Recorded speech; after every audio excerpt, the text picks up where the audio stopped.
Ja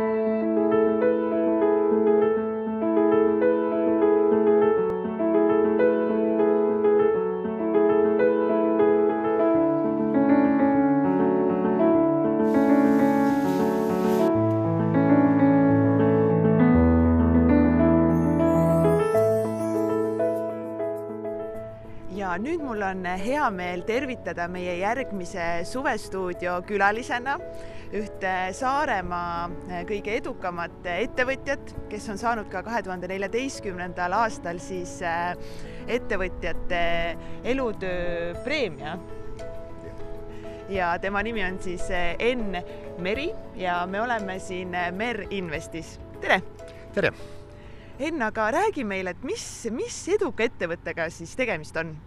No me oleme kummitööstus ja sa küsid võib-olla kummitööstus, aga Saaremaal ei kasva kummipuid ja see on täitsa tõsi, aga kummitööstus siin on. Ja meil töötavad siin umbes 320 inimest ja me alustasime 21 aastat tagasi. Me oleme Mullutu külas. Meie nii-öelda konkurentsi argumendid on esiteks meie kvaliteet, mis on ülitähtis, siis on ka meie paindlikkus, mis on ka väga tähtis. Et kui nüüd võrrelda näiteks mingisuguse Hiina ettevõttega, siis meie tarnime siin 2 korda nädalas ja kui helistakse mingi nädal enne, et me tahame nüüd need ja need asjad, no siis me tihtipeale suudame need ära teha. Kui sa Hiinast ostad, siis on, ütleme, 40-60 päeva on juba tarnimisaeg ja pluss või transportaeg ja siis tuleb tarnimisaeg juurde ja võtab tunduvalt rohkem aega. Ja kui sa sealt võtad midagi, siis sa võtad konteineri täie ja see on võib-olla see aasta vajadus ja siin meil on natuke väiksemad ja teised asjad. Jah, paindlikkus on küllegi tähtis.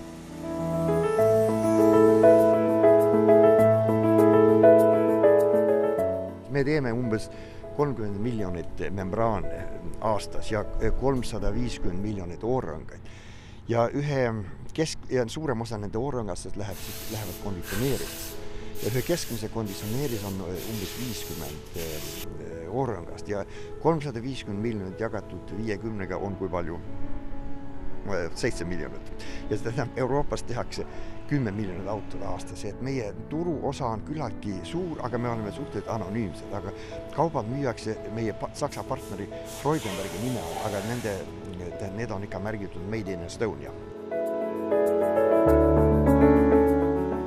Tihtipeale ju majandusinimesed räägivad, et Eesti tootlikkus on madal ja nii, ja siis nad vaatavad, et tootlikkus, kui sa arvestad seda nüüd eurodes. Aga kui me arvestame nüüd tootlikkust tükkides, meil on see võimalus olnud, et me võrdleme Saksa kolleegidega, ega meie halvemalt pole vastupidi, me natuke trumpame neid ka üle. Nii et kõik, kes sõidavad siis autodega, siis saavad olla uhked, et nende konditsioneer töötab suuresti tänu teile. No ütleme nii, kui nad kelge peal või kui nende konditsioneer korralikult ei tööta ja nendel on vaja kedagi süüdistada, siis süüdistagu siis mind. Aitäh, Enn, selle huvitava intervjuu eest ja meie läheme siit nüüd pildiga stuudiosse.